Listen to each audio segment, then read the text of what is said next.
Hello sir, నమస్తే అండి. చూడండి, భారీ ఆధిక్యాల్లో దూసుకుపోతున్న టీడీపీ జనసేన బీజేపీ క్యాండిడేట్లు 99 స్థానాల్లో కూటమి ఉంటే ఒక్క స్థానం వైసీపీ నడుస్తుంది. అలాగే ఎంపీ సీట్లు 12 టీడీపీ అయితే 4 బీజేపీ. వైసీపీ సున్నానా? వైసీపీ సున్నా. ఏమైందన్నా? కడప కూడా సున్నాలో ఉంది. ఇంకా లీడింగ్ రాలేదా? రాలేదు. ఏంటి ఈ ఘోరం ఏంటండి? కడప మా నాయన 1989, మా చిన్న ఆయన నేను 5,35,000 రికార్డు మెజారిటీ అని జంబక్ మాటలు మాట్లాడాడే.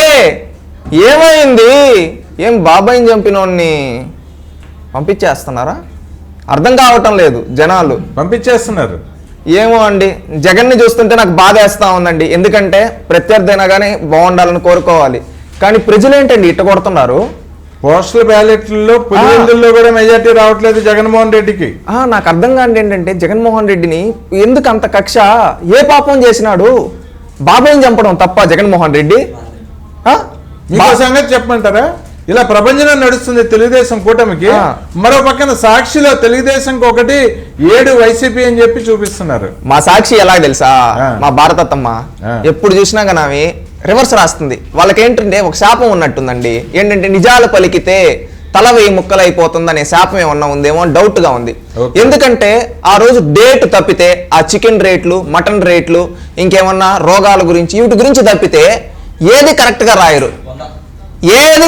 రాయరు. అదేం పాడు బుద్ధి. మళ్ళీ జర్నలిజము నీతులు చెప్తుంది. ఎట్ట చెప్తుంది తెలుసా? ఇంకెవరు కూడా ఆ నీతులు వింటే వీళ్ళు ఇంత మంచి అనుకున్న రియాలిటీ ఏంటంటే మొత్తం రివర్స్. వీళ్ళు ఒక పాలకుల, వీళ్ళు న్యూస్ పేపర్ డబ్బుందని ఛానల్ పెట్టుకుంటే కదా క్రెడిబిలిటీ ఉండాలి. సాక్షి క్రెడిబిలిటీ ఏంటి? 100 మంది పరువు నష్ట దావాలు వేస్తే ఆ పరువు నష్ట దావాలు నేను కట్టలేని దొంగల తప్పించుకొని తిరగడం వీళ్ళ క్రెడిబిలిటీ. మరో ఫ్లాష్ న్యూస్ అండి. ఆశ్చర్యకరమైన విషయం ఏంటంటే 100 స్థానాల్లో కూటమి ముందంజలో ఉంటే వైసీపీ కేవలం 1 స్థానంలో ఉంది. అంటే మీరు ఇలాగే ప్రయాణం కొనసాగుతుంటే వైసీపీకి ఎన్ని స్థానాలు రావచ్చు అంటారు? 2 స్థానాలు కూడా రావేమో అన్నట్టు ఉంది. అంటే సింగిల్ అన్నాడు, సింగిల్ గా మిగిలిపోతాడేమో అని భయం వేస్తా ఉంది. సింగిల్ గా మిగిలిపోతాడని భయం ఎందుకు? సంతోషపడాలి. రాష్ట్ర ప్రజలు అందరూ పండుగ చేసుకుంటున్నారు. ఎందుకంటే భయం వేస్తా ఉందంటే ఆ పిచ్చోడు ఇన్ని రోజులు ఏదో ప్యాలెస్ లో ఉన్నాడు, ఇప్పుడు బయటకు వచ్చి అందరిని కొరికేస్తాడేమో అని భయం వేస్తా ఉందండి. రాళ్లతో కొట్టేస్తాడేమో అని భయం.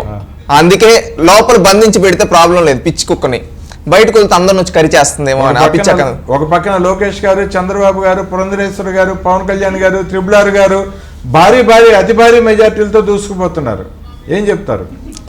ప్రజలకు తీర్పు క్లియర్ మ్యాండేట్ అండి. రాష్ట్రంలో తెలుగుదేశం 87, జనసేన 13, బీజేపీ 2 ఇప్పుడు వరకు ఉండే లీడింగ్, వైసీపీ 1. అంటే దీన్ని బట్టి చూడండి, పలమనేరు, చిత్తూరులో కూడా టీడీపీ ఆధిక్యం, నెల్లూరు ఎంపీ స్థానంలో కూడా వేమిరెడ్డి గారు ఆధిక్యం. ఇక్కడ చూస్తే ఏంటంటే జిల్లాలు తుడిచిపెట్టుకుపోతున్నాయి.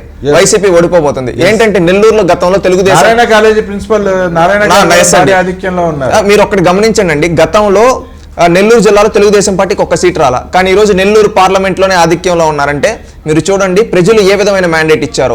గతంలో చిత్తూరు జిల్లాలో తెలుగుదేశం పార్టీకి ఒకే 1 స్థానం కుప్పం వచ్చింది, కానీ ఈసారి చిత్తూరు జిల్లాలో కూడా తెలుగుదేశం దూసుకుపోతూ ఉంది. అది మాత్రమే కాకుండా మీరు చూస్తే పల్నాడు లాంటి ప్రాంతాల్లో కావచ్చు, ఎక్కడ వైసీపీ కంచుకోట్లన్నీ తుడిచిపెట్టుకుపోతున్నాయి. బైరెడ్డి శబరి గారు నంద్యాలలో లీడింగ్ కావచ్చు, జనసేన అభ్యర్థి ఖచ్చితంగా. ఎందుకంటే ప్రతి ఒక్క దగ్గర అండి తెలుగుదేశం మ్యాండేట్ అనేది క్లారిటీగా కనిపిస్తా ఉంది. ప్రజలందరూ క్లారిటీగా తీర్పు ఇచ్చారు. చంద్రబాబు నాయుడు గారిని గెలిపియాలని పట్టుదలతో ఓట్లేశారు. నిరుద్యోగులు, మహిళలు, యువత, అదేవిధంగా విద్యార్థులు, ప్రతి ఒక్క అన్ని రంగాల వాళ్ళు చంద్రబాబు నాయుడు గారు ముఖ్యమంత్రి వాళ్ళని కసితో ఓట్లేశారు. అది ఈ రోజు క్లియర్ కట్ గా కనబడుతుంది. ఎరపతినేని గారి భారీ ఆధిక్యంలో ముందంజలో ఉన్నారు. పలనాడు పులండి మరో కోడల ఎరపతినేని గారు ఖచ్చితంగా గెలుస్తారు. మాచర్లో కూడా గెలిచే అవకాశం ఉంది. పిన్నేలిని రావద్దన్నారు కదా కౌంటింగ్ కేంద్రానికి, పిన్నేలి అప్స్కాండ్ అంట, అది కూడా న్యూస్ వస్తా ఉంది. మీరు ఈ విధంగా చూస్తే ఎక్కడ చూసినా కానీ క్లియర్ మ్యాండేట్ తెలుగుదేశం వైపు మొగ్గుతూ ఉన్నారు జనాలందరూ. బొబ్బిలి రాజ సంస్థానం నుంచి పోటీ చేసిన బేబీ నైనా గారు భారీ ఆధిక్యంలో తప్పకుండా బేబీ నైనా గారు కావచ్చు, అశోక్ గజపతి రాజు గారు అమ్మాయి అదితి గారు కావచ్చు, ప్రతి ఒక్కరు దూసుకుపోతున్నారు. శ్రీకాకుళంలో తుఫాను మొదలైంది. అనంతపురంకి వచ్చే వరకు జిల్లాలు తుడిచిపెట్టిపోతాయి. తెలుగుదేశం జిల్లా టోటల్, ఉమ్మడి అనంతపురం జిల్లా టోటల్ స్వీప్ తెలుగుదేశం భారీ ముందంజలో ఖచ్చితంగా. ఎందుకంటే ప్రజలు ఆ విధంగా జగన్మోహన్ రెడ్డి గారి పైన కసితో ఉన్నారు. ఈ రోజు ప్రజలు తెలుగుదేశం పార్టీ అఖండ విజయాన్ని అందబెట్టబోతున్నారు. చూడండి 102-1. ఇంకేంటి ఇప్పుడు నాకు తెలిసి వైసీపీ నేతలు ఊర్లు ఖాళీ చేస్తున్నారండి. వాళ్ళు చేసిన తప్పులకి భయపడి ఈ రోజు దొంగల్లా పారిపోయారు ఊర్ల నుంచి ఎవరు వైసీపీ నేతలు. Yes. మేము పులులం మగాళ్ళం అని చెప్పుకునే వైసీపీ నాయకులు ఈ రోజు ఊర్లు ఖాళీ చేసి వెళ్ళిపోతున్నారు. ఊర్లు ఖాళీ చేసి వెళ్ళిపోతున్నారు. అర్థం చేసుకోండి. ఊర్లు ఖాళీ చేస్తూ ఉన్నారంటే వాళ్ళ ఎంత భయం పుట్టుకునిందో. పిన్నెల్లి రామకృష్ణారెడ్డి ఉదయం నుంచి కనపడట్లేదంట. ఇంకేం కనబడతాడు? మాచర్లలో అస్సాం పిన్నేలి అస్సాం. నర్సరావుపేట దాటి ఎక్కడికి వెళ్ళొద్దన్నారు. నర్సరావుపేటలో ఎక్కడ మనిషి కనపడట్లేదంట. అస్సాం అప్పుడే అబ్స్కాండ్ అయిపోయాడండి. ఎస్పీ గారి ఆఫీస్ లో సబ్మిట్ చేయమని చెప్పింది కోర్టు. కానీ ఆ అడ్రస్ లో గానీ ఆ ఫోన్ నెంబర్ లో గానీ ఆయన ఇప్పుడు లేడు, దొరకట్లేదు.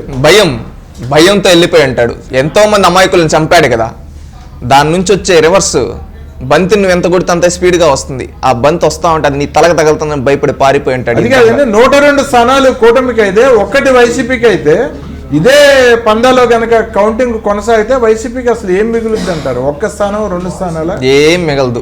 జగన్మోహన్ రెడ్డి బొచ్చు అన్నాడు కదా, లాస్ట్కి ఆ బొచ్చు బీక్కొని చేతిలో పెట్టారు. ఓకే అండి, మీకు ధన్యవాదాలు చెప్తున్నాం. మీకు ఆల్ ది బెస్ట్ విషెస్ చెప్తున్నాం. అభినందనలు తెలియజేస్తున్నాం. మరి వీడియోలో మళ్ళీ మాట్లాడతాం. థ్యాంక్ యూ అండి.